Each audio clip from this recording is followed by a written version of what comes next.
Oke, Assalamualaikum warahmatullahi wabarakatuh. Selamat pagi, salam sejahtera untuk kita semua.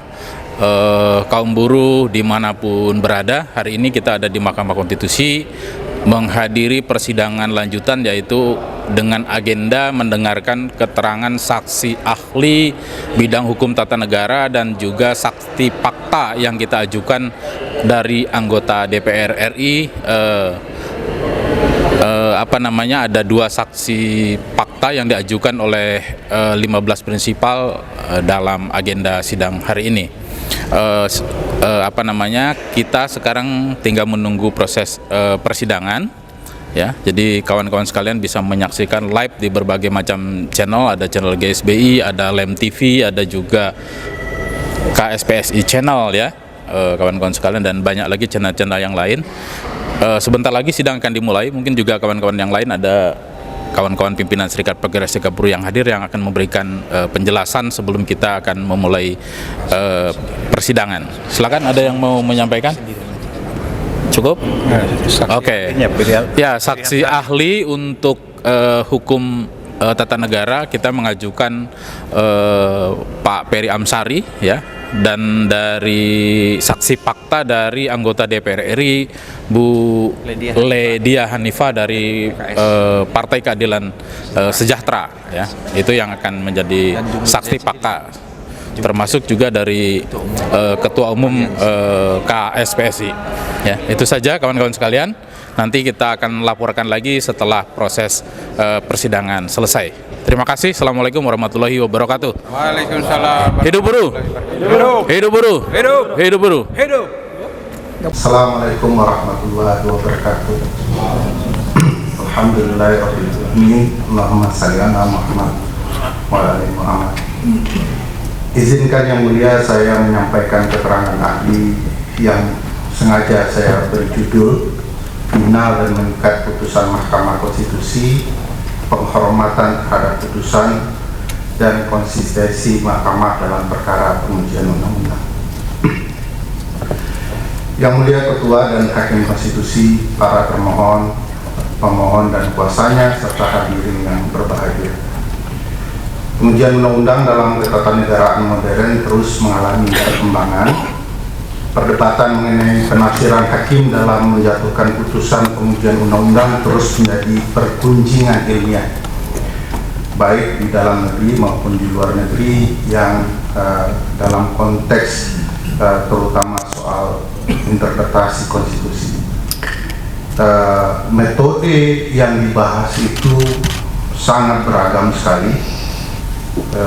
Saya ingat salah satu perdebatan yang sangat monumental adalah perdebatan antara hakim Justice Breyer di Amerika dengan koleganya Antonin Scalia. Begitu tajamnya perdebatan mereka mengenai metode bagaimana menafsirkan berbagai peristiwa konstitusional. Namun di antara mereka ada kesepakatan yang sangat penting, terutama soal bagaimana menghormati putusan peradilan. Itu sebabnya di antara berbagai perdebatan itu keragaman luar biasa terhadap putusan kekuatan putusan peradilan itu tidak menimbulkan perdebatan ilmiah yang berarti. Tidak satu pun perdebatan mengenai penghormatan terhadap putusan peradilan yang harusnya dijalankan. Semua menyatakan bahwa putusan peradilan harus dihormati. Perihal penghormatan terhadap putusan mungkin hanya berbeda dalam bagaimana cara merespons putusan. Bagi akademisi, praktisi, dan para pihak, serta masyarakat awam terhadap hukum, respon terhadap putusan dapat berbeda-beda sebagai bentuk, karakter, dan sifat yang sangat manusiawi. Setuju atau tidak setuju terhadap sebuah putusan merupakan hal yang sangat wajar. Hal itu tidak dapat dimaknai bahwa ketidaktaatan terhadap putusan peradilan. Pengabaian terhadap hukum atau putusan pengadilan akan merusak kewibawaan hukum atau pengadilan. Itu sebabnya ketaatan terhadap hukum dan putusan pengadilan menjadi sangat-sangat penting. Menurut Marcus Cicero, filsuf yang sangat kenamaan, menyatakan bahwa ketaatan terhadap hukum dapat terjadi karena 3 hal. 1, ketakutan terhadap hukuman. 2, adanya penghargaan atau reward. Dan 3, munculnya keadilan. Keterangan ini hendak menjelaskan ketaatan terhadap putusan Mahkamah Konstitusi dan bagaimana peradilan konstitusional harus dihormati semestinya. Tentu keterangan ini tidak ditujukan kepada yang mulia sekalian yang berdasarkan Undang-Undang Dasar memahami konstitusi dan ketatanegaraan. Keterangan ini lebih ditujukan kepada pembentuk undang-undang dalam konteks kasus ini, bahwa penghormatan terhadap putusan peradilan adalah hal yang sangat penting. Berbeda perdebatan ilmiah antara berbagai pihak yang saya sebutkan tadi, akademisi, praktisi, para pihak terhadap putusan MK, bagi lembaga seperti DPR dan pemerintah yang diberikan kewenangan pembentukan undang-undang, maka penghormatan itu tidak boleh diperdebatkan dalam ruang-ruang pembentukan peraturan perundang-undangan. Apa-apa yang diperintahkan hakim dalam putusan adalah hukum itu sendiri, sebagaimana disampaikan oleh James Madison, bahwa kita semua boleh menafsirkan apa itu konstitusi, tetapi konstitusi itu adalah apa-apa yang ditafsirkan oleh para hakim. Yang mulia Ketua dan Hakim Konstitusi, para termohon, pemohon, dan kuasanya serta hadirin yang berbahagia, saya ingin masuk ke sub-poin penting saya mengenai konteks persidangan kali ini. Saya memberikan subjudul bahwa apa yang dilakukan oleh DPR dan pemerintah bukanlah perbaikan material. Apa yang dilakukan oleh DPR dan pemerintah adalah perbaikan material, bukan kemudian apa yang diperintahkan Mahkamah. Duduk persoalan pengujian formil ini disebabkan ulah termohon tidak mentaati putusan Mahkamah Konstitusi nomor 91 PUU 18 Romawi tahun 2020. Pemerintah dan DPR tidak melakukan perbaikan Undang-Undang nomor 11 tahun 2020 tentang Cipta Kerja sebagaimana diperintahkan Mahkamah dengan limitasi waktu 2 tahun. Alih-alih memperbaiki Undang-Undang Cipta Kerja, DPR dan pemerintah memilih revisi terhadap Undang-Undang 12 tahun 2011 dan Undang-Undang nomor 15 tahun 2019 tentang pembentukan peraturan perundang-undangan. Perbaikan itu lebih banyak ke konteks material pasal-pasal di dalam Undang-Undang Cipta Kerja, padahal perintah Mahkamah adalah perbaikan prosedural, perbaikan terhadap tahapan pembentukan peraturan perundang-undangan. Jadi Mahkamah memerintahkan ke kanan, DPR dan pemerintah berjalan ke kiri. Dua hal yang kita bisa lihat terang benerang kealpaan dan kesalahan pemerintah dan DPR dalam mematuhi putusan Mahkamah. Kesalahan fundamental berikutnya adalah mengabaikan putusan Mahkamah dengan mengeluarkan peraturan pemerintah pengganti undang-undang.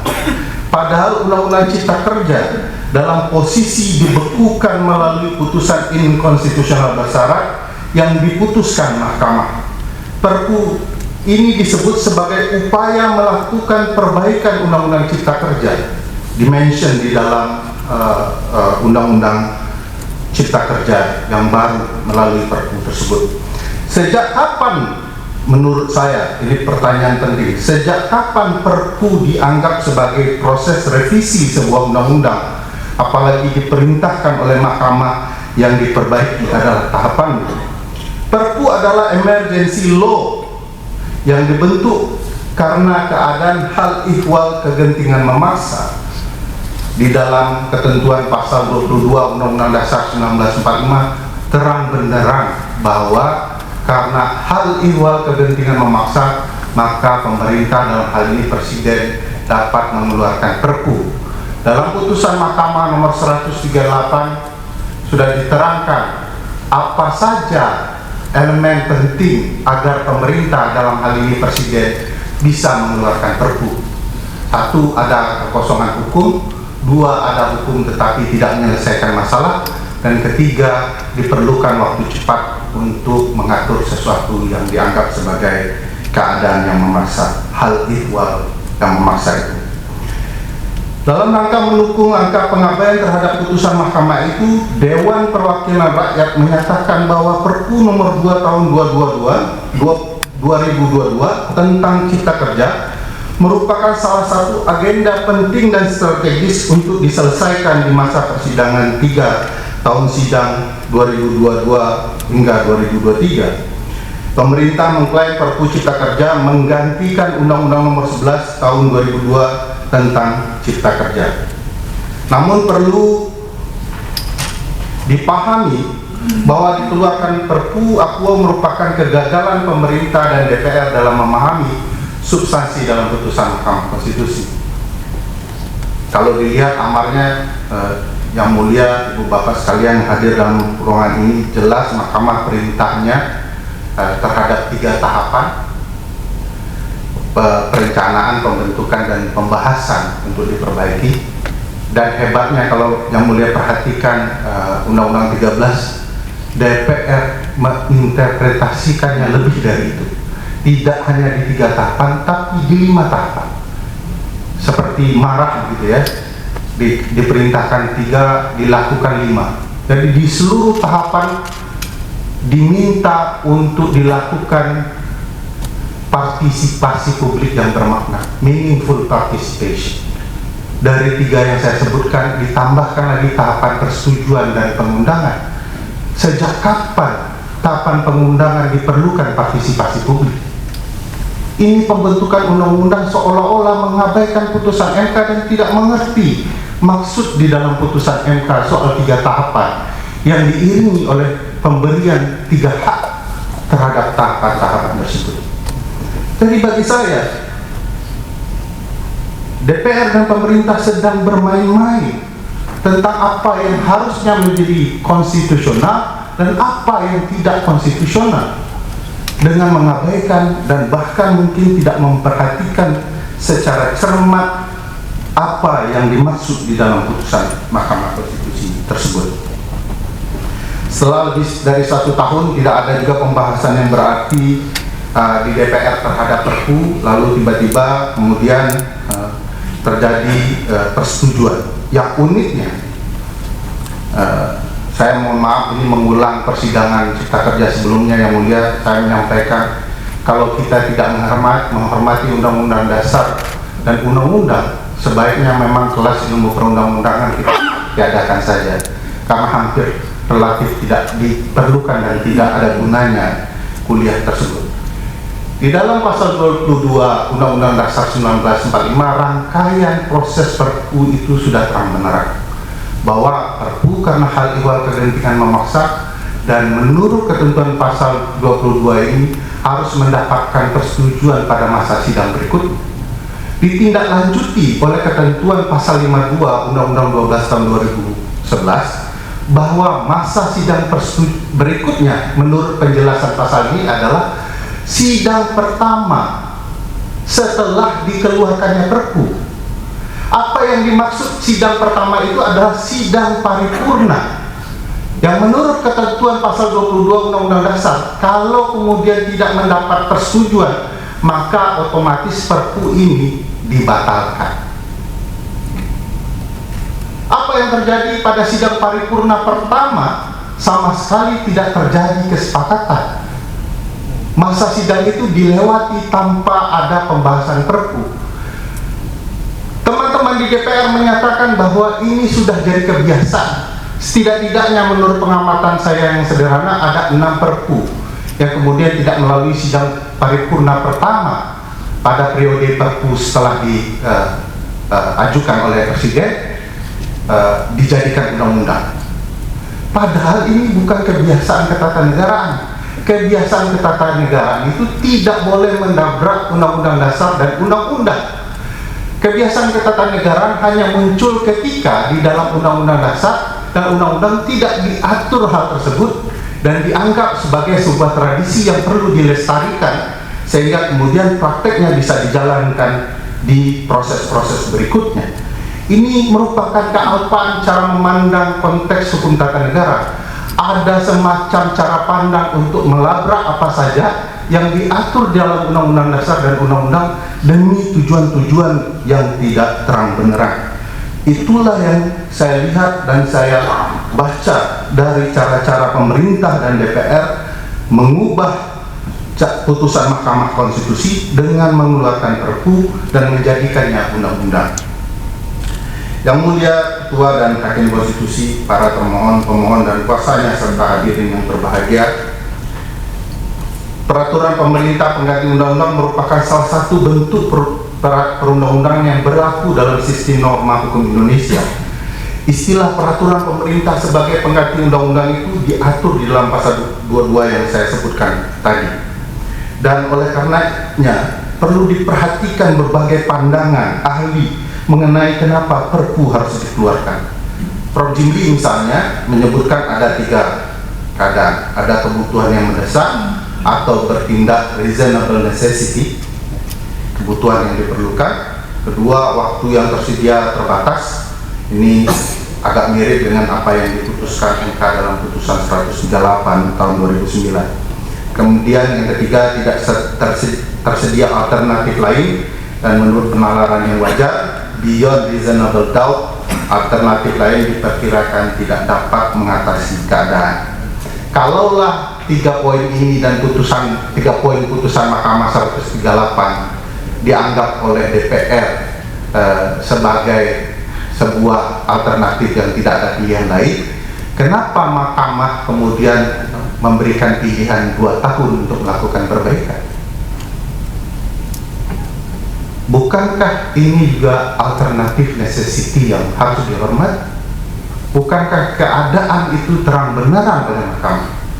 Jadi menurut saya DPR memang dan pemerintah mengabaikan putusan MK 138 PUU 7 Romawi tahun 2009. Yang Mulia Ketua Hakim Konstitusi, para pemohon dan kuasanya, saya merasa DPR dan pemerintah telah mengabaikan 3 hak juga di dalam putusan MK itu, karena dalam pembentukan undang-undang mestinya ada 3 tahapan yang diberikan. Jikapun pemerintah telah mengubah makna 3 tahapan, mestinya 3 hak juga harus diberikan. Tetapi sepanjang pemahaman saya, hak untuk didengarkan pendapatnya, right to be heard. Kedua, hak untuk dipertimbangkan pendapatnya, right to be considered. Dan ketiga, hak untuk mendapatkan penjelasan atau jawaban atas pendapat yang diberikan, right to be explained, tidak sama sekali dibuka oleh pembentuk undang-undang. Jadi sekali lagi, hampir di seluruh poin putusan MK nomor 91 itu diabaikan oleh pembentuk undang-undang.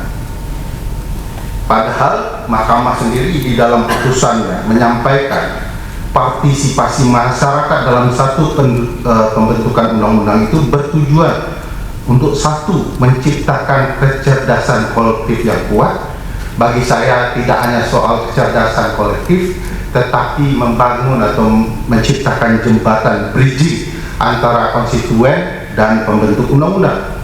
Jadi kalau mengabaikan poin ini, maka sebenarnya DPR dan pemerintah sedang berupaya mengabaikan kecerdasan kolektif publik dan tidak ingin terciptanya jembatan relasi antara konstituen dan pembentuk undang-undang. Kedua, tujuan partisipasi dibuka dalam pembentukan undang-undang adalah untuk membangun lembaga legislatif yang lebih inklusif dan representatif. Kalau dilihat apa yang dilakukan oleh pemerintah dan DPR dalam pembentukan Undang-Undang Cipta Kerja via Perpu ini, sama sekali tidak memperlihatkan upaya yang inklusif itu. DPR dan pemerintah meletakkan pembahasan Perpu ini di ruang yang sangat-sangat elit, yang menurut saya betul-betul berupaya mengabaikan nilai-nilai penting dalam pembentukan undang-undang. Ketiga, meningkatkan kepercayaan dan keyakinan. Hampir bisa dilihat perdebatan soal cipta kerja ini berlanjut berhari-hari, melewati tahun. Padahal kalau pemerintah dan DPR mencoba merangkul masing-masing partisipasi masyarakat, saya meyakini pembahasannya akan lebih enak, dan upaya DPR dan pemerintah untuk membentuk undang-undang yang mereka inginkan itu bisa terwujud sepanjang kepentingan dan keinginan publik dikedepankan, kecuali ada motif-motif lain yang kemudian jauh dari kepentingan publik yang lebih luas. Keempat, memperkuat legitimasi dan tanggung jawab bersama untuk setiap putusan dan tindakan. Jadi kalau partisipasi dibuka, tentu pembentuk undang-undang bisa menepuk dada bahwa undang-undang ini dibuat atas dasar kepentingan masyarakat, dan upaya-upaya menyalurkan aspirasi publik itu sudah tersampaikan dalam bentuk berbagai pasal-pasal dan metode formil yang dilakukan. Kelima, meningkatkan pemahaman tentang peran parlemen dan anggota parlemen. Dan keenam, memberikan kesempatan bagi warga negara. Yang mulia, saya ingin mempersingkat keterangan ini dengan membacakan dan menyampaikan apa yang saya pahami soal putusan MK yang bersifat final and binding. Mahkamah Konstitusi memiliki ciri khas yang membedakannya dari peradilan umum atau biasa. Salah satu ciri khas tersebut adalah sifat putusan mahkamah yang bersifat final dan tidak dapat diganggu-gugat melalui upaya hukum lainnya. Sifat ini berbeda dengan lembaga peradilan di Mahkamah Agung yang menyediakan mekanisme upaya hukum lain seperti peninjauan kembali. Ketentuan mengenai final putusan MK diatur pasal 24C ayat 1 Undang-Undang Dasar 1945 bahwa MK berwenang mengadili perkara konstitusi dalam tingkat pertama dan terakhir dengan putusan yang bersifat final. Makna mengikat itu dijelaskan dalam penjelasan pasal 10 Undang-Undang Mahkamah Konstitusi bahwa makna final juga sekaligus mengikat. Dalam suatu putusan MK yang terkait dengan pengujian undang-undang, sebagai contoh, jika MK memutuskan bahwa sebuah undang-undang bertentangan dengan undang-undang dasar dan menyatakan bahwa undang-undang tersebut tidak memiliki kekuatan mengikat, maka putusan tersebut tidak hanya berlaku untuk pihak yang mengajukan perkara di MK, tetapi juga mengikat seluruh warga negara. Ini yang kita kenal dengan azas erga omnes. Oleh karena itu, putusan MK bagi saya adalah kepatuhan juga bagi pemerintah dan DPR, dan mengabaikan putusan MK adalah pengabaian nilai-nilai konstitusional itu sendiri. Pembentukan Perpu oleh Presiden untuk menjawab putusan MK merupakan cara baru mengabaikan putusan MK. Hal ini dikarenakan pembentukan Perpu Cipta Kerja tidak memenuhi prasyarat yang diberikan oleh putusan MK nomor 91 tahun 2020 terkait dengan hak-hak masyarakat dalam partisipasi publik yang bermakna dalam pembentukan peraturan perundang-undangan. Itu sebabnya ada miskomunikasi, misinterpretasi, dan kemudian cacat dalam niat, di mana kemudian apa yang diperintahkan berbeda dengan apa yang dilakukan. Penerbitan Perpu Cipta Kerja untuk menjawab putusan MK tidak hanya menjadi sebuah persoalan legislasi semata, tetapi juga dianggap sebagai tindakan yang menyimpang dari konstitusi. Constitutional disobedience. Tidak ada lagi adab bernegara yang lebih tinggi dilanggar dari pengabaian terhadap konstitusi itu sendiri. Oleh karena itu, MK harus meluruskan konsepsi terkait dengan kesalahan yang dilakukan oleh Presiden dan DPR dengan mengeluarkan apa-apa yang kemudian kita anggap sebagai kepatuhan terhadap konstitusi. Misalnya, MK menegaskan bahwa seluruh dalam putusan MK yang harusnya memperbaiki langkah-langkah pembentukan adalah ruang formil yang tidak bisa dijawab dengan ruang perbaikan material. Judul berikutnya adalah Mahkamah Membenahi Kerusakan Legislasi. Bagi saya, penting untuk mengutip pandangan Owen Roberts dalam buku Decision Making by the Modern Supreme Court. Kenapa saya harus mengutip ini? Karena ada perdebatan klasik mengenai bagaimana relasi hakim, proses seleksinya dan putusannya. Dua pandangan itu menghasilkan dua kubu, kelompok normatif dan empiris. Satu mau ke progresif, satu mau ke positivistik. Namun tidak terdapat perbedaan pandangan terhadap putusan peradilan konstitusional yang memastikan penegakan mandat konstitusional agar dijalankan pembentuk undang-undang. Tidak saya temukan hakim yang berpikir positivistik, hakim yang berpikir progresif, empiris gitu ya, lalu kemudian berupaya menyatakan putusan satu dan yang lainnya adalah putusan yang tidak perlu dihormati dan dipatuhi. Bagi saya yang mulia, sebelum kita menyampaikan kepada publik, rekan-rekan hukum tata negara, hukum administrasi negara, bahwa pentingnya penghormatan terhadap putusan Mahkamah Konstitusi, maka terlebih dahulu institusi ini harus dituntut untuk menghormati putusannya sendiri terlebih dahulu.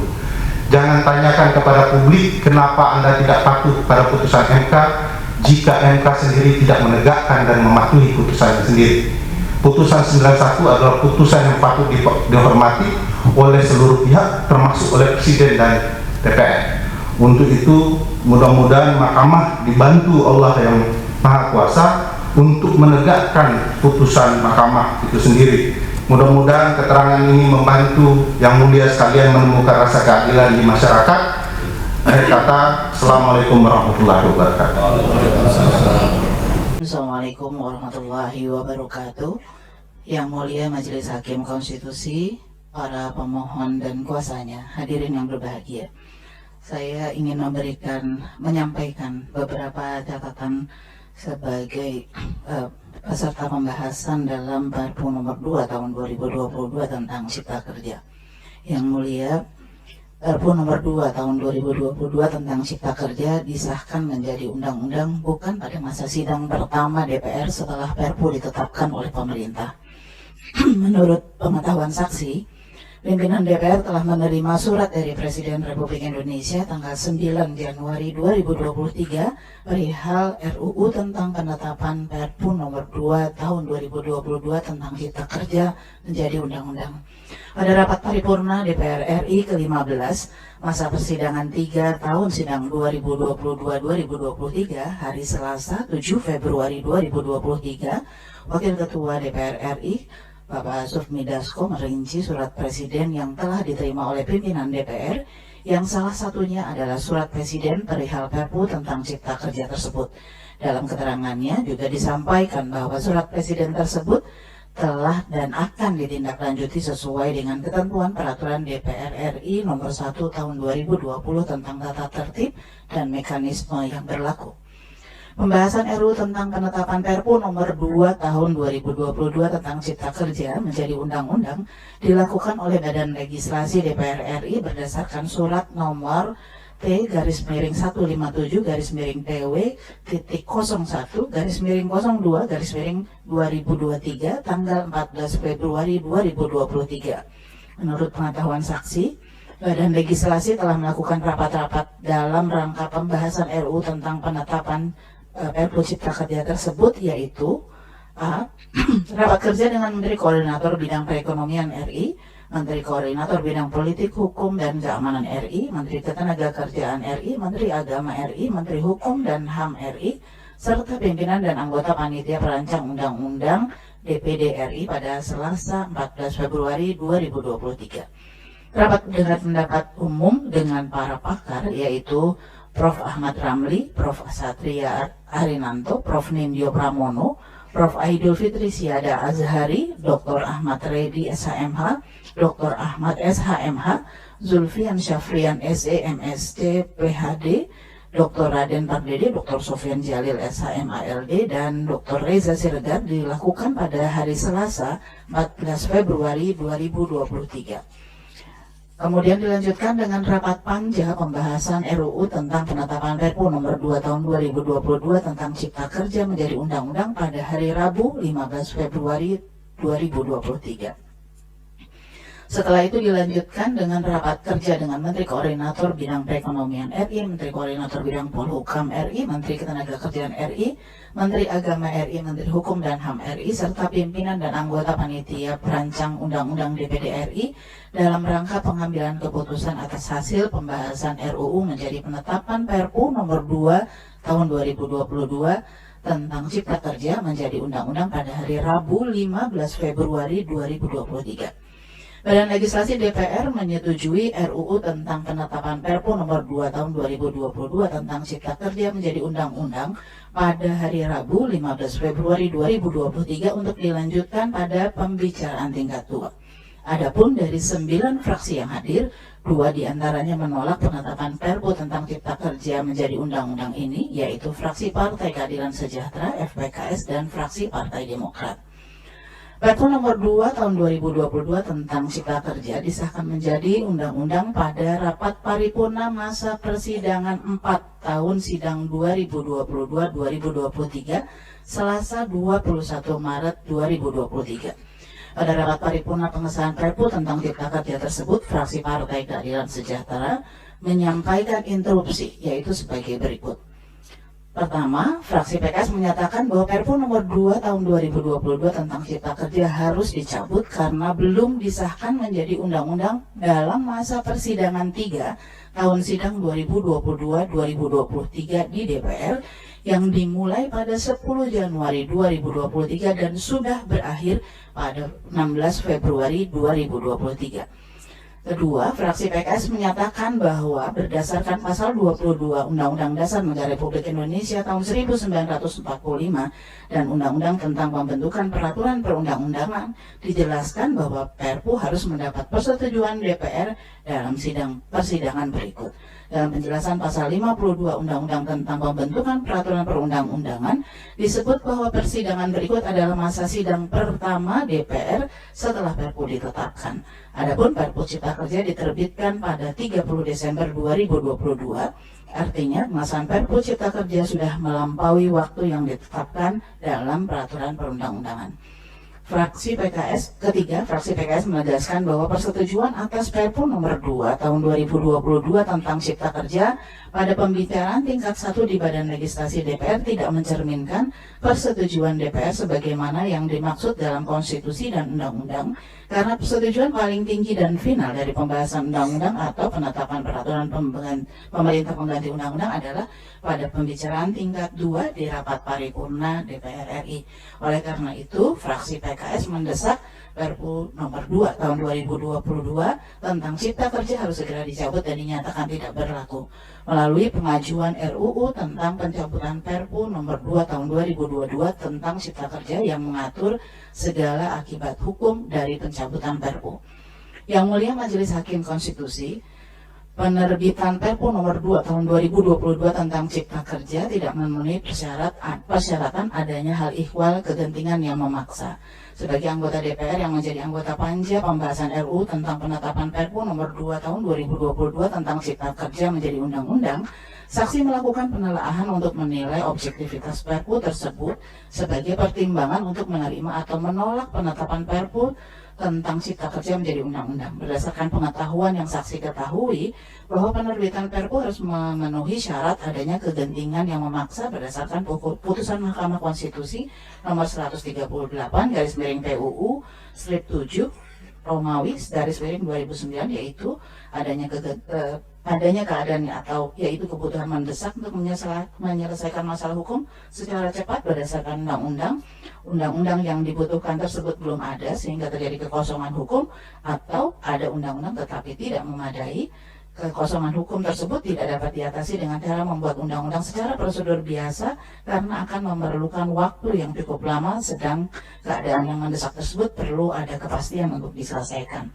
Dalam rapat kerja pemerintah UU DPD dan Badan Legislasi DPR RI pada 14 Februari 2023, pemerintah menyatakan bahwa penerbitan Perpu tentang Cipta Kerja ini untuk merespon kebutuhan mendesak dalam mengantisipasi kondisi global, terutama terkait kondisi ekonomi dan geopolitik serta ancaman inflasi, stagflasi, dan krisis multisektor.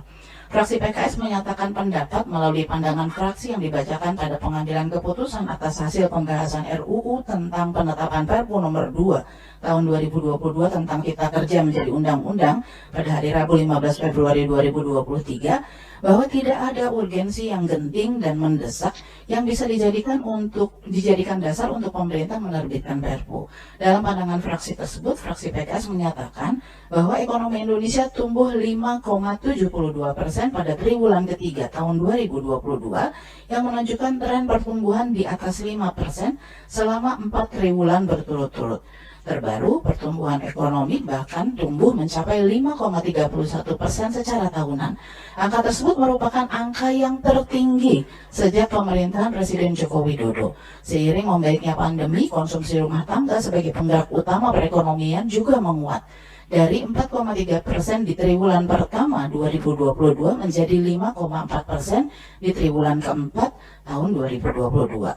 Dengan pertimbangan tersebut, alasan pemerintah untuk menerbitkan Perpu tentang Cipta Kerja dengan alasan adanya kegentingan ekonomi adalah kurang tepat karena pemulihan ekonomi nasional relatif stabil dan menunjukkan tidak adanya potensi resesi, krisis maupun ancaman inflasi tinggi. Berdasarkan pengetahuan saksi, penerbitan Perpu nomor 2 tahun 2022 tentang Cipta Kerja tidak didasarkan adanya kebutuhan hukum yang mendesak untuk diselesaikan secara cepat. Karena peraturan-peraturan yang saat itu berlaku termasuk Undang-Undang Nomor 11 Tahun 2020 tentang Cipta Kerja masih memadai untuk mengakomodasi kebutuhan hukum sehingga tidak terdapat kekosongan hukum yang harus dijawab dengan penerbitan Perpu tentang Cipta Kerja. Meskipun Presiden memiliki hak subjektif untuk menilai perihal kegentingan yang memaksa dan kebutuhan hukum yang mendesak ini, namun subjektivitas Presiden tersebut harusnya dinilai secara objektif oleh DPR dengan memperhatikan prinsip negara hukum dan kepentingan masyarakat sebagai dasar pertimbangan utama agar tidak menimbulkan kesewenang-wenangan. Yang Mulia Majelis Hakim Konstitusi, para hadirin sekalian yang berbahagia, penerbitan Perpu nomor 2 tahun 2022 tentang Cipta Kerja mengabaikan putusan Mahkamah Konstitusi dalam perkara pengujian formil Undang-Undang tentang Cipta Kerja karena tidak mengakomodasi poin-poin perbaikan yang diperintahkan oleh Mahkamah Konstitusi. Menurut pengetahuan saksi bahwa berdasarkan putusan nomor 91 garis miring PUU garis miring 18 Romawi garis miring 2020 dalam perkara pengujian formil Undang-Undang Nomor 11 Tahun 2020 tentang Cipta Kerja terhadap Undang-Undang Dasar Negara Republik Indonesia tahun 1945, Mahkamah Konstitusi memerintahkan hal-hal sebagai berikut. Pertama, Mahkamah Konstitusi memberikan kesempatan kepada pembentuk undang-undang untuk memperbaiki undang-undang tentang Cipta Kerja. Kedua, Mahkamah Konstitusi memerintahkan agar segera dibentuk landasan hukum yang baku tentang metode Omnibus Law. Hal ini sudah dilaksanakan oleh DPR dengan memasukkan metode Omnibus sebagai salah satu metode pembentukan peraturan perundang-undangan dalam Undang-Undang Nomor 13 Tahun 2022 tentang perubahan kedua atas Undang-Undang Nomor 12 Tahun 2011 tentang pembentukan peraturan perundang-undangan yang disahkan pada tanggal 24 Mei 2022 yang selanjutnya akan menjadi landasan hukum untuk memperbaiki Undang-Undang tentang Cipta Kerja. Mahkamah Konstitusi juga memberi batas waktu bagi pembentuk undang-undang untuk memperbaiki dan mengkaji kembali Undang-Undang Cipta Kerja selama 2 tahun sejak putusannya diucapkan. Putusan diucapkan pada tanggal 25 November 2021. Dengan demikian, menurut pengetahuan saksi, seharusnya setelah merevisi Undang-Undang tentang pembentukan peraturan perundang-undangan dengan memasukkan metode Omnibus, seharusnya pembentuk undang-undang DPR bersama Presiden memperbaiki dan mengkaji Undang-Undang tentang Cipta Kerja bersama-sama melalui prosedur legislasi di DPR. Pada saat rapat dengar pendapat umum dengan pakar sebagaimana telah disebutkan terlebih dahulu mengenai metode untuk menindaklanjuti putusan Mahkamah Konstitusi dalam perkara pengujian undang-undang, yaitu undang-undang pencabutan untuk membentuk undang-undang baru, undang-undang perubahan atau Perpu. Selain menerbitkan Perpu, sesungguhnya Presiden memiliki pilihan konstitusional lainnya, yaitu melakukan perubahan undang-undang tentang Cipta Kerja bersama dengan DPR. Namun hal tersebut tidak dilakukan oleh Presiden. Selain itu, ketika rapat kerja dengan Menko Perekonomian, Menko Polhukam, dan Menteri Ketenagakerjaan Republik Indonesia, Menteri Agama Republik Indonesia, Menteri Hukum dan HAM Republik Indonesia, serta pimpinan dan anggota panitia perancang undang-undang DPD RI pada Selasa 14 Februari 2023 di Badan Legislasi DPR RI. Saksi juga menegaskan bahwa berdasarkan putusan Mahkamah Konstitusi dalam perkara pengujian formil Undang-Undang tentang Cipta Kerja, Mahkamah Konstitusi memberi kesempatan kepada pembentuk undang-undang untuk melakukan evaluasi dan perbaikan, terutama berkaitan dengan proses pembentukan undang-undangnya. Oleh karena itu, pilihan yang sesuai dengan amar putusan Mahkamah Konstitusi tersebut menurut pengetahuan saksi adalah melakukan revisi Undang-Undang tentang Cipta Kerja oleh DPR bersama Presiden, sehingga bisa dilakukan evaluasi menyeluruh sesuai dengan koridor perbaikan yang telah ditetapkan oleh Mahkamah Konstitusi. Yang mulia Majelis Hakim Konstitusi dan para hadirin yang berbahagia, DPR bersama Presiden sesungguhnya memiliki waktu yang lebih dari cukup untuk memperbaiki Undang-Undang Nomor 11 Tahun 2020 tentang Cipta Kerja sampai dengan tenggat waktu berakhir 25 November 2023 berdasarkan putusan Mahkamah Konstitusi dalam perkara pengujian formil Undang-Undang tentang Cipta Kerja.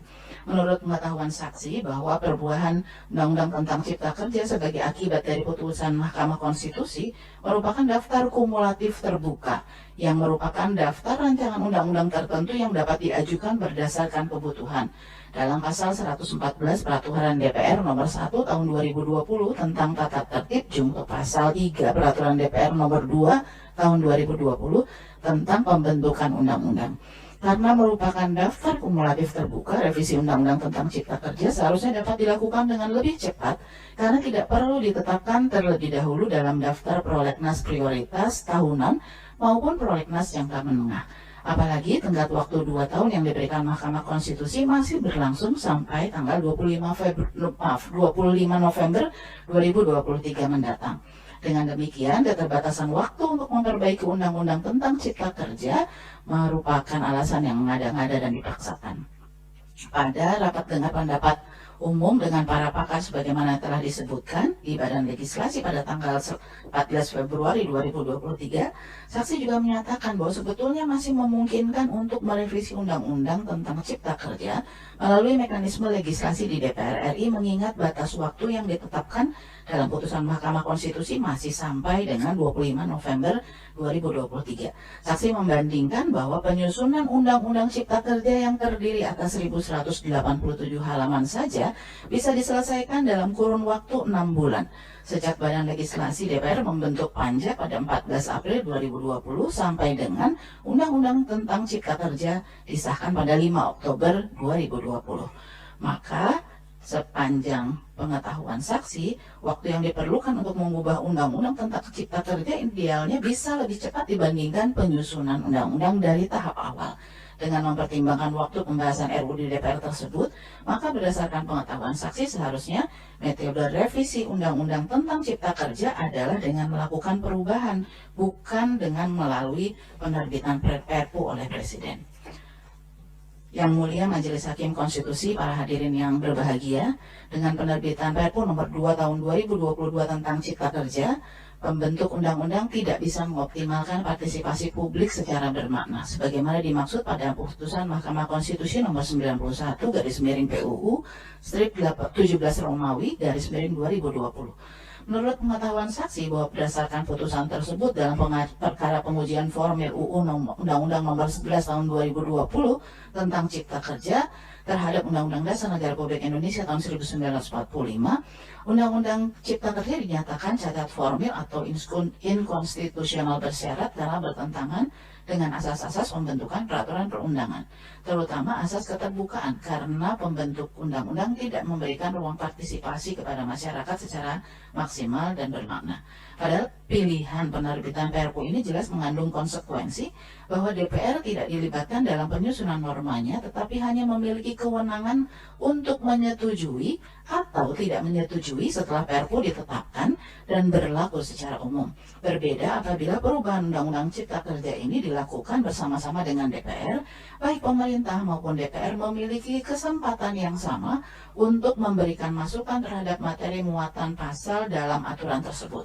Bahkan, jika dilakukan perubahan undang-undang tentang Cipta Kerja di DPR, maka dapat dibuka partisipasi masyarakat yang seluas-luasnya untuk memberikan kritik, masukan, maupun tanggapan terhadap substansi yang akan diubah atau diatur. Ketika rapat kerja dengan Menteri Koordinator Bidang Perekonomian Republik Indonesia, Menteri Koordinator Bidang Politik Hukum, dan Menteri Hukum dan HAM Republik Indonesia, serta pimpinan dan anggota Panitia Perancang Undang-Undang DPD RI pada 14 Februari 2023, saksi juga menyampaikan bahwa untuk melakukan perbaikan Undang-Undang tentang Cipta Kerja sangat penting untuk melibatkan pemangku kepentingan yang terkait dan terdampak. Akan tetapi, pembahasan Perpu di DPR memang tidak bisa mengubah materi muatan dari Perpu, tetapi hanya pernyataan dari DPR menyetujui atau tidak menyetujui Perpu ditetapkan sebagai undang-undang. Sehingga pada dasarnya prinsip partisipasi publik yang bermakna ini tidak bisa dilaksanakan dengan optimal. Dalam rangka pembahasan RUU tentang penetapan Perpu nomor 2 tahun 2022 tentang Cipta Kerja menjadi undang-undang, Badan Legislasi hanya melakukan 1 kali rapat dengar pendapat umum dengan narasumber ahli pada Selasa 14 Februari 2023 tanpa melibatkan pemangku kepentingan lainnya.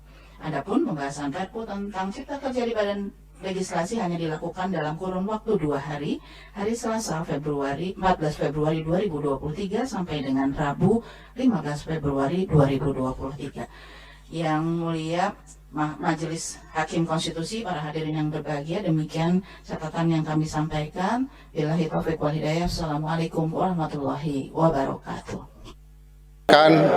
Dijelaskan secara fakta oleh saksi bahwa apa-apa yang terjadi selama pembahasan Perpu menjadi undang-undang dan semuanya melanggar ketentuan Undang-Undang 12 tahun 2011 serta turunannya, dan terutama juga melanggar pasal 22 Undang-Undang Dasar. Segala sesuatu yang melanggar Undang-Undang Dasar dan Undang-Undang tidak boleh diberlakukan karena itu sama saja mengabaikan konstitusi kita. Mudah-mudahan teman-teman buruh terus berjuang memastikan agar pelanggaran konstitusional terhadap Undang-Undang Cipta Kerja ini betul-betul bisa dibatalkan. Makasih semua, selamat berjuang. Ya, kawan-kawan sekalian, kita dengarkan penjelasan dari saksi kita. Beliau adalah anggota DPR dari fraksi PKS. Ya, silakan Ibu. Ya, alhamdulillah hari ini boleh nitip dulu ya. Alhamdulillah hari ini bersaksi sebagai saksi fakta di di Mahkamah Konstitusi terkait dengan judicial review Perpu tentang Cipta Kerja yang dimohonkan oleh 15 serikat pekerja. Ya, beberapa hal yang perlu dijelaskan adalah terkait dengan proses, karena ini adalah uji formil. Maka yang kami lakukan terkait dengan uji formil ini adalah bagaimana kita melakukan proses tersebut. Dari kapan surat dari Presiden sampai, kemudian kapan mulai dibahas di DPR, kapan dimulai dibahas di Badan Legislasi. Jadi intinya adalah terkait dengan fakta dari apa yang sudah dilakukan. Tidak memberikan opini, tetapi ini adalah berkaitan dengan fakta-fakta yang perlu dijelaskan. Memang ada beberapa hal yang juga menjadi pertanyaan, apakah boleh diambil saksi dari DPR, terutama yang menolak. Tapi alhamdulillah tadi hakim menyampaikan siapa saja boleh bersaksi, terutama dalam hal ini karena berkaitan dengan fakta. Nah, fakta-fakta itulah yang akhirnya kemudian kami sampaikan sebagaimana proses yang telah terjadi. Jadi memang ada hal yang tapi ada yang kita sampaikan berkaitan dengan sesungguhnya ketika diundangkan Perpunya tanggal 30 Desember, Presiden bersurat tanggal 9 Januari, itu masih ada lagi waktu jeda yang di bulan Februari itu baru kemudian dibawa ke sidang paripurna, sehingga baru di tanggal 14 Februari dan 15 Februari 2 hari saja Perpu itu dibahas di Badan Legislasi, tetapi tanggal 16 Februari ketika penutupan masa sidang tidak diambil keputusan apakah Perpu itu jadi diundangkan atau tidak, tapi justru ditunda di bulan Maret. Nah, itu juga jadi hal yang kami sampaikan. Mudah-mudahan semua prosesnya berjalan lancar dan bisa membawa kebaikan untuk kita semua. Oke, terima kasih Ibu. Saya mewakili 15 prinsipal dan juga 58 juta kaum buruh Indonesia menyampaikan terima kasih atas kesediaannya menjadi saksi. Jadi itu kawan-kawan sekalian, kawan-kawan buruh di seluruh Indonesia, apa yang sudah dijelaskan tadi oleh saksi kita dari fraksi PKS ya, yang mengikuti proses bagaimana Perpu Cipta Kerja itu disahkan menjadi Undang-Undang Nomor 6 Tahun 2003. Nah, tadi juga disampaikan pemerintah akan mengajukan 4 saksi ahli dan 4 saksi. Bahkan kita tidak keberatan ya kawan-kawan, 569 anggota DPR termasuk dari PKS dan Demokrat juga dijadikan saksi oleh pemerintah. Bahkan saksi ahlinya dari pemerintah juga kita siap walaupun 100 saksi ahli ya. Jadi kita akan hadapi, tidak ada keberatan oleh kita semua. Jadi itu kawan-kawan sekalian, nanti kita akan lanjutkan beberapa komentar dari para pimpinan Serikat Pekerja 10 di luar dengan kawan-kawan yang juga menghadiri sidang saat ini di ruangan sebelah. Itu saja, terima kasih, sampai ketemu di depan. Ya, kami dari Aliansi Aksi Sejuta Buruh yang dikoordinator sama Bang Jumur Hidayat. Kami pada hari ini menghadiri sidang sebagai pemohon terhadap Undang-Undang Omnibus Law Cipta Kerja, dan kami menghadirkan saksi ahli yaitu Bang Jamsari dan juga saksi fakta yaitu Ibu Ledia Hanifah dari fraksi PKS. Dan hakim mempertanyakan juga posisi kedudukan daripada saksi ahli saksi fakta dalam Ibu Ledia Hanifah, dan akan ada pertimbangan apakah nanti dari pihak pemerintah akan membawa, karena mayoritas mendukung Omnibus Law Cipta Kerja, partai-partai politiknya dikhawatirkan. Jadi tadi ada pertanyaan khawatir dari majelis hakim bahwa nanti akan ada banyak saksi fakta yang akan dihadirkan. Tetapi bagi kami para pemohon tidak ada persoalan.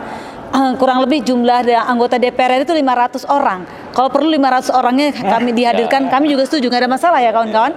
Saya kira itu akan juga menunjukkan kepada publik, kepada seluruh rakyat Indonesia bahwa ini loh partai pendukung Omnibus Law Cipta Kerja dan partai yang menolak Omnibus Law Cipta Kerja. Jadi harapan kami nanti rakyat menjadi sadar, tahun 2024 jangan pilih partai-partai politik yang telah mendukung Undang-Undang Omnibus Law Cipta Kerja. Mungkin dari saya itu, silakan Bang Jumur. Cukup.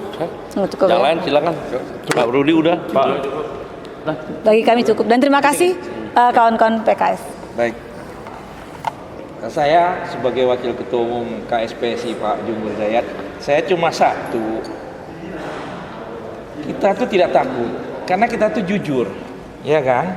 Karena tadi prosesnya kita udah dengar semua tadi, bahwa mereka pun juga tidak bisa menjawab pertanyaan-pertanyaan yang sudah dijawab oleh dari kita. Jadi saya kira benar kata Bu Mira, kalau kapan perlu 500 kita tunggu gitu. Jadi biar tahu besok pemilu tuh siapa yang tidak jujur, siapa yang jujur. Mungkin dari saya itu. Terima kasih. Assalamualaikum warahmatullahi wabarakatuh. Saksi fakta ya, saksi ahli hukum tata negara kita minta Pak Peri Amsari, dan saksi fakta itu tadi Ibu Ledia dari Ledia Hanifah dari fraksi Partai Keadilan Sejahtera yang telah memaparkan fakta-fakta bagaimana proses Perpu Cipta Kerja disahkan menjadi undang-undang ya. Kita sangat yakin dengan paparan saksi ahli kita, baik dari bidang ekonomi, dari hukum tata negara, termasuk saksi fakta. Kita cukup menghadirkan 3 saksi, itu sudah merasa cukup. Dan tadi disampaikan bahwa pemerintah akan menghadirkan 4 Ya kan? Jadi kalau 90 tiba-tiba dianulir sama juri, ini repot. Ini 90, bahkan tadi yang hampir sudah 9,5 tuh. Ada satu frasa ternyata Mahkamah Konstitusi pernah membuat keputusan bahwa yang dimaksud dengan sidang berikutnya adalah sidang yang paling dekat, dan bahkan kalau ada sidang sedang berlangsung, saat sidang itu langsung bahas. Saking pentingnya itu namanya Perpu. Urgennya Perpu. Ternyata Mahkamah Konstitusi sudah membuat satu keputusan seperti itu. Nah, yang kita semua kemarin tidak sempat tahu tentang itu. Jadi di samping melanggar pasal 22 UUD 45, Yungto pasal 52 Undang-Undang yang tentang mengatur itu, dan yang ketiga ternyata peraturan Mahkamah Konstitusi pun atau keputusan Mahkamah Konstitusi bahwa ini jelas seperti centang perenang lah begitu, bahwa ini memang melanggar yang udah nyata-nyata melanggar. Jadi saya rasa 9-0 ini udah. Kita 9-0 ya. Kita 9-0 untuk kaum buruh Indonesia. Jadi kalau tiba-tiba ada keputusan lain, ini kaum buruh Indonesia berhak untuk marah ya terhadap situasi. Tapi bukan marah-marah ya? Bukan marah-marah, marah. Dan bentuk kemarahan itu sementara ini karena udah 9-0, maka 10 Agustus salah satunya kita pastikan bahwa kita 12-0 sudah. kita. Terima kasih. Ya. Oke, itu penjelasan dari Pak Jumur Hidayat selaku Ketua Umum KSPSI dan juga koordinator dari Aliansi Aksi Juta Buruh. Sekarang kita dengarkan dari Presiden Aspek. Silakan Bu Mira sebelum yang lain. Undang-Undang Cipta Kerja Omnibus Law itu pada 2021 sudah dinyatakan inkonstitusional bersyarat oleh Mahkamah Konstitusi. Artinya ada pelanggaran terhadap konstitusi Undang-Undang Dasar 45. Jadi sudah tidak ada alasan lagi kaum buruh, pekerja dan seluruh rakyat Indonesia yuk untuk bisa bersama-sama nanti menolak untuk mencabut Undang-Undang Omnibus Law Cipta Kerja pada tanggal 10 Agustus 2023 di depan Istana Negara. Lem, silakan Pak, mewakili Lem, silakan. Sebelum nanti kita... Baik, terima kasih kawan-kawan buruh, khususnya FSPLM SPSI dan kawan-kawan buruh seluruh Indonesia, bahwa jelas dan terang benderang tadi saksi fakta menyatakan bahwa Mahkamah Konstitusi adalah amanatnya melakukan perbaikan selama 2 tahun. Dan waktu 2 tahun ini adalah lebih dari cukup, karena Undang-Undang Omnibus Law itu sendiri dari mulai pembahasan sampai diketok palu itu hanya 6 bulan. Tapi diberikan waktu 2 tahun oleh Mahkamah Konstitusi, dinyatakan inkonstitusional bersyarat untuk melakukan perbaikan, ujuk-ujuk malah keluar perpu yang dinyatakan genting. Jadi kenyataan gentingnya itu di mana gitu? Karena akan berakhirnya itu tanggal 25 November 2023. Artinya sebetulnya ya pemerintah dalam hal ini dengan DPR telah melabrak banyak hal konstitusi di Indonesia. Maka kalau ini dibiarkan, kalau ini kita tidak perjuangkan, maka akan banyak ketatanegaraan hukum kita yang rusak, gitu ya, dengan perilaku pemerintah dan DPR yang tidak taat dan patuh terhadap putusan Mahkamah Konstitusi. Jadi kawan-kawan, besok pastikan 10 Agustus kita adalah memperjuangkan sebuah kebenaran dan kita akan menegakkan keadilan ini bersama dengan kita kawal putusan Mahkamah Konstitusi. Merdeka, hidup buruh, bangkit, bergerak, hancurkan tirani, lawan. Terima kasih. Bangkit, bergerak, hancurkan tirani, lawan. Oke, berikutnya dari Sekjen GSBI, silakan Bu Emilia Yanti. Ya, saya pikir saya nggak akan berpanjang lebar karena tadi kita baik yang di dalam di ruang sidang maupun juga di luar sama-sama menyaksikan, mendengar dari keterangan saksi ahli maupun juga saksi fakta, gitu ya. Saya hanya mau bilang bahwa berdasarkan dari apa yang kita dengarkan dari keterangan saksi ahli maupun saksi fakta itu semakin membuktikan bahwa putusan kita untuk aksi di tanggal 10 Agustus adalah tepat. Karena kita tidak cukup hanya sekedar bergantung atau bersandar pada proses pengadilan pada hari ini itu, tapi juga harus ditentukan oleh kekuatan dari gerakan massa itu sendiri. Jadi pastikan kawan-kawan buruh tidak ada satupun dari kalian yang absen, yang terlewat, karena kita tanggal 10 nanti akan menciptakan sejarah kita sendiri. Jadi jangan sampai kawan-kawan tidak menjadi bagian pencipta sejarah itu sendiri kawan-kawan. Kemenangan sudah di depan mata. Kita akan tunggu tanggal 10 Agustus penuhi jalan-jalan protokoler ibu kota kawan-kawan. Hidup buruh! ASB bangkit, bergerak, hancurkan tirani, lawan. Terima kasih.